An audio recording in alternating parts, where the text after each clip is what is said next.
Is the child of a monster destined to be a monster? This is the fundamental question facing Caren Hortensia.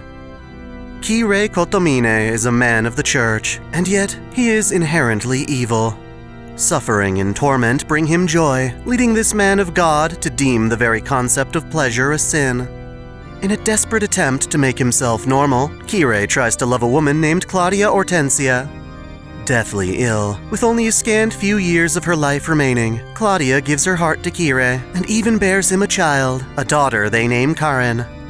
Claudia, knowing of her lover's twisted disposition, spends her remaining years hoping to save him, but it is not to be. The more Claudia laments for Kire, the more her suffering pleases him. When Kire admits defeat, giving up on a proper happiness, Claudia insists that he does in fact love her. With a knife in hand, she ends herself, interpreting Kire's tears as proof of his love. In truth, his sorrow is far more wicked. Kire Kotomine simply regrets not being able to kill her himself. Evermore, he becomes a priest in name only, remaining with the Holy Church as a slayer of heretics. A man without love is no father at all, so Kire entrusts his daughter Karen to her mother's family. Thus, she takes on her mother's surname rather than her father's. Specifically, Karen is raised by a priest, a man of God who chides her mother for bearing a child out of wedlock. The priest sees Karen as little more than the child of a beast and denies her a proper upbringing in favor of a life of servitude to the church. She is never given a formal education and is instead put to work until the age of 8. This is when Karen is baptized, a day that reveals her latent potential. During the ritual, an ominous stigmata appears on her flesh, indicating a rare condition known as masochistic spiritualism. It activates when she is nearby victims of demonic possession. In range, Karen's body begins to mimic the same effects the demon has on its victim. This special ability brings her nothing but pain and agony, but that doesn't mean it's not without its uses. By observing herself, Karen is able to signal when demons are near, making her an effective radar for church executors. As such, the priest hands her over to the Holy Church at large, where she proceeds to aid with exorcising vile creatures. During this job, she incurs many injuries. In exchange, Karen is given a home, food, and education at the C2 Abbey of the Cistercian Order. She remains here when not otherwise tasked with exorcisms. This means that she has little to no contact with her father, despite being part of the same organization. She becomes a proper priestess in her own right, following her teachings with refined elegance. That said, her personality begs improvement. Karen inherits a part of her father that delights in the pain of others. It does not consume her life to the same degree, and her devotion to the Lord is genuine, if not painful. In order to help others as a servant of God, she embraces her masochistic disposition, accepting the pain of demons and even apologizing on their behalf. Thankfully, Karen is still an ordinary woman whose hobbies include collecting hats and playing the organ. Eventually, the church recognizes her priesthood by assigning her to inherit watching over the city of Fuyuki in Japan. It is host to a series of rituals known as the Holy Grail Wars, the latest of which ended in her father's untimely death. To a degree, one might say Karen is sent to clean up her father's mess. Kire Kotomine participated in the Fourth Holy Grail War 10 years prior. He survived the ordeal, but it left him with a blackened heart and an obsession for the Grail's corrupt nature. Angra Mainyu, an ancient deity representing all the world's evils, seeped into the Grail during the Third War, forever tainting its wish-granting powers. Fascinated by this, Kire sought to awaken this evil deity once more in the following war, and abused his authority as overseer to further his scheme. This meant betraying the innocence of a mage named Bazette Fraga Mikremitz. Sent by the Mages Association to fight in the war, Bazette summoned her own servant. Her trust in Kire as a fellow hunter proved to be her downfall, as he severed her arm and stole away both her command seals and her servant. Merciless, Kire left Bazette to die. In an act of divine retribution, or karma, Kire was killed in the war, only succeeding to awaken the Grail in a partial, temporary state. As the war ended without a clear victor, the Grail's lingering will sought a wish to grant. Angra Mainyu, despite being an embodiment of evil, was fundamentally a human forced to bear that role. His humanity found solace in Bazette's dying wish to survive, and used its power to keep her safe in a vegetative coma. Upon arriving in Fuyuki City, Karen discovers Bazette's wounded body and nurses her back to health in secret. The young mage will survive, assuming she ever wakes from her coma. At this stage, Angra Mainyu is still protecting Bazette and now has to contend with her active mental state. To resolve this dilemma, he suspends all of Fuyuki City into a 4-day temporal loop, a fantasy based on his memories of the Third Grail War. This world, separated by day and night, gives both Bazette and himself the chance to live out a false life. By day, Angra Mainyu occupies the body of Shiro Emiya, and by night, Bazette fights in a Grail War that was previously denied to her. Caught in this temporal loop, Karen decides to serve as an objective mediator, watching over events from the sidelines. Part of this duty involves fighting shades, the remnants of Angra Mainyu's corruption that infest Fuyuki and swell in numbers as the loop reaches its 4th day. As an exorcist, Karen is able to find and defeat them, that is, until they overwhelm her.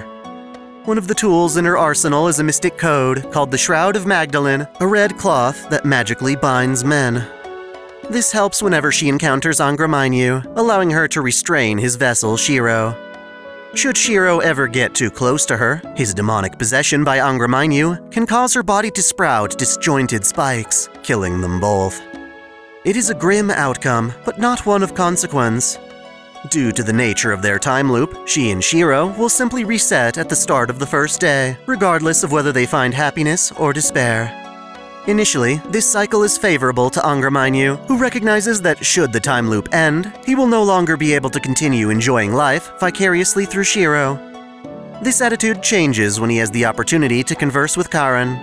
She reveals that, outside the time loop, Bazette's body has healed. His obligation to protect her is no more, and by preserving the loop, he is denying her the chance to live in reality. Ultimately, Angra Mainyu is able to part with his false life in exchange for a brief, sadistic romance with Karen. In a divine irony, a priestess falls in love with the epitome of evil and allows this demonic force to take her in bed. She endures her masochistic spiritualist constitution long enough to inherit her partner's seed. Karen is curious to know what sort of twisted child will result from their conception, but Angra Mainyu refrains from impregnating her, claiming the world has no need for more evil beings such as himself. Breaking the temporal cycle is simple in concept. The Angra Mainyu possessing Shiro simply needs to meet his Avenger counterpart that fights by Bazette's side in the darkness. Bazette, however, doesn't have the pleasure of speaking to Karen and has no idea that her body is safe on the other side.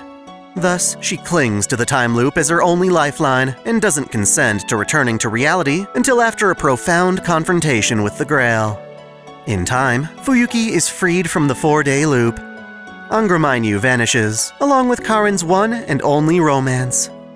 In the vastness of the universe, however, other possibilities exist. In some worlds, the Fuyuki Grail Wars occur quite differently, with Angra Mainyu never entering the picture. One such Karen is tasked to supervise Fuyuki City, not due to a Grail War, but rather due to the emergence of class cards, which grant their users the power of heroic spirits. 2 children, Iliasville and Miu, seek out these class cards to protect their loved ones. For the best vantage point to observe them, this Karen takes on the role of a nurse at Homurahara Elementary School. This is, of course, to supervise the children, but it doubles as her own guilty pleasure. For every student she is able to cure, she first has the chance to relish in their pain. Yet again, she is a devout angel with a twisted perspective. Another Karen exists in a world where humanity is pushed to the brink of extinction, and the only place they can call home is in Mosaic City. Here, Karen is an artificial intelligence that manages the city's Akihabara district and serves as boss to the mage Eris Utsumi. This Karen is part of a series of AI, including Eris's very own Karen Fujimura. By all means, Karen Hortensia is an ordinary human, one who shares the fate of humanity at large. Should the world perish, she will join it, unable to fight back as a legendary hero. That said, her mind and body can still prove to be a valuable asset for servants that cannot manifest on their own. In that regard, Karen plays host to the Roman god of love, Amor. Amor is a complex god, initially conceived of by the Greeks as Eros, the primordial god of erotic love. He would travel the land, firing arrows that bring out his target's innermost passions. His role in mythology evolved, as people interpreted him as the son of Aphrodite. Famous anecdotes include when Aphrodite and her son traveled the land bewitching both gods and humans.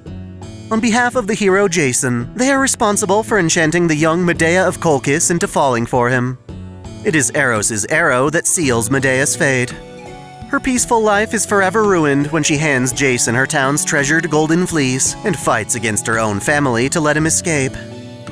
Eros' arrows are responsible for sparking various romances among the gods and man, including Adonis' lover, Dionysus' lust for Aura, and many others.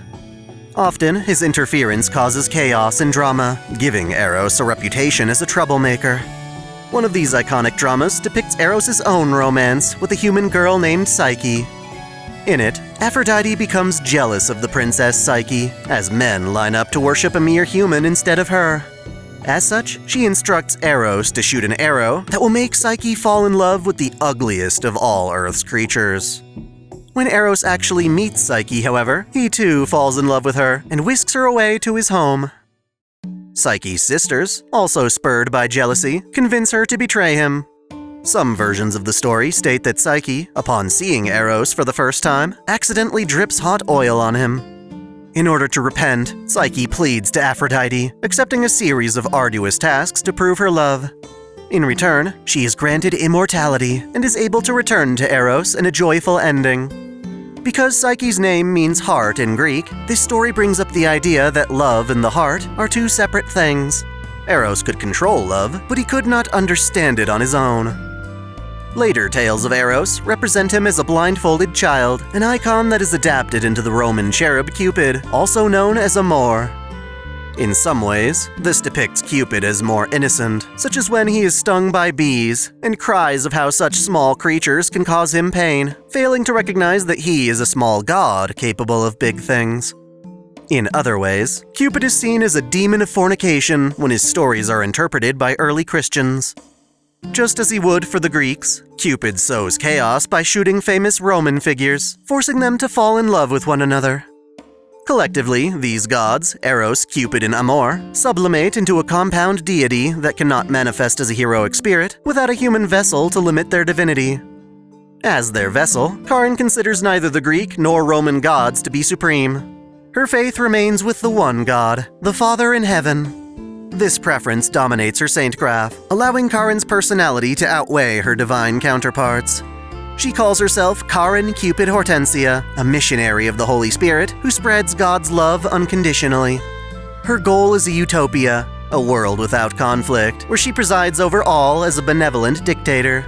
Eros and Amor confide in this vision, helping her to make it a reality.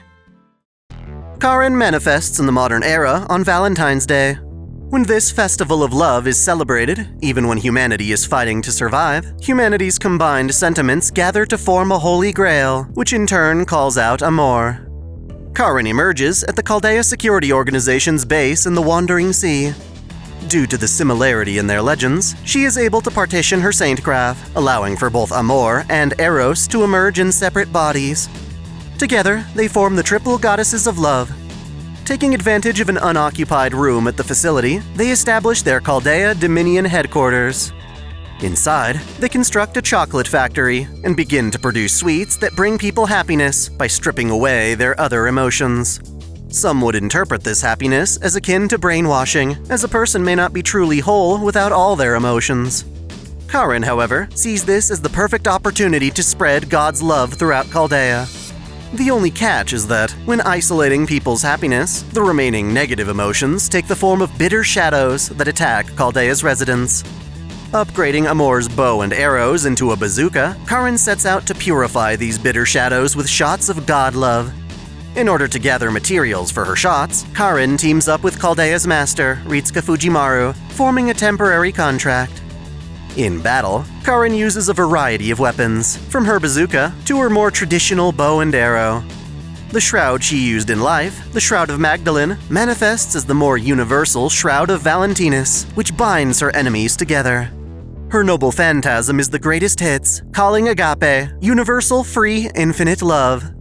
God's love, which extends to everyone in the universe, can serve as a divine punishment towards sinners. With a prayer, she envelops the battlefield with this love, vanquishing evil. Ritsuka partners with Karen as they fight the bitter shadows, but it soon becomes clear that she's responsible for their creation in the first place. She's been using the Chaldean master to help clean up her mess, and when Ritsuka decides to shut down her chocolate factory, conflict ensues. Karen and her new master face off against each other. Combining with both Eros and Amor, she ascends as God Karen, and because of her warped personality, she can even take the form of a devil. Ascending even further, she becomes a Cupid-esque infant. In doing so, Karen unintentionally exposes her past life to Eros and Amor, allowing them to learn of her romance with Angra. Wanting to keep this a secret, Karen's ambitions are capped, allowing Chaldea's servants to defeat her. While she has lost this fight, she has not given up her desire to spread God's love. Declaring she'll be back to try again, she vanishes, but only momentarily. With leftover mana to spare, she renews her bond with Eros and Amor, manifesting once again in Chaldea. This time, she respects Ritsuka's goal of saving humanity, using God's love to defeat Chaldea's enemies. In that regard, she has certainly proven herself to be better than a monster. She may be chaotic, but Karen serves as a trustworthy ally.